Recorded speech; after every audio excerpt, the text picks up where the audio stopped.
বাংলাদেশে চাকরি মানে সেটা সোনার হরিণ। বাংলাদেশে বেকারত্বের হার অনেক বেশি।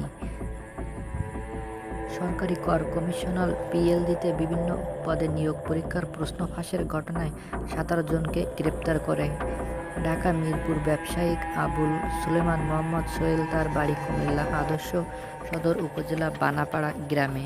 এই গ্রামের মানুষ জানেন, কোনো এক লটারি পেয়েছে সোহেল, বড় ব্যবসায়িক হয়েছে। প্রশ্ন ফাঁসের ঘটনায় তার গ্রেপ্তারের খবর প্রকাশিত, স্থানীয় বাসিন্দারা তো হতভম্ব হয়ে গেছে। বাংলাদেশে রেলওয়ে বিভিন্ন নিয়োগ পরীক্ষায় প্রশ্ন ফাঁসে জড়িত অভিযোগ পিএলজি 2 উপপরিচালক, 2 সহকারী পরিচালক 17 জনকে গ্রেপ্তার করেছে পুলিশের অপরাধ তদন্ত বিভাগের সিআইডি।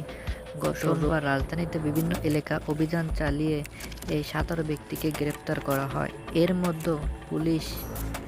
মধ্যে মিরপুরে ব্যবসায়িক আবুল সুলেমান মোহাম্মদ সোহেল সহ 17 জনকে 164 ধারা স্বীকারোক্তি জবানবন্দি রেকর্ড করার জন্য আজ মঙ্গলবার আদালতে নেওয়া হয়েছে। এলাকায় খোঁজ নিয়ে জানা গেছে, কুমিল্লা আদর্শ সদর উপজেলা বানাসোয়া গ্রামের মানুষ সোহেলের বাবা আব্দুল হককে বিসিএস নামে চেনেন। তারা 3 ভাই 2 বোন। বোনের মধ্যে সবথেকে ছোট হচ্ছে সোহেল।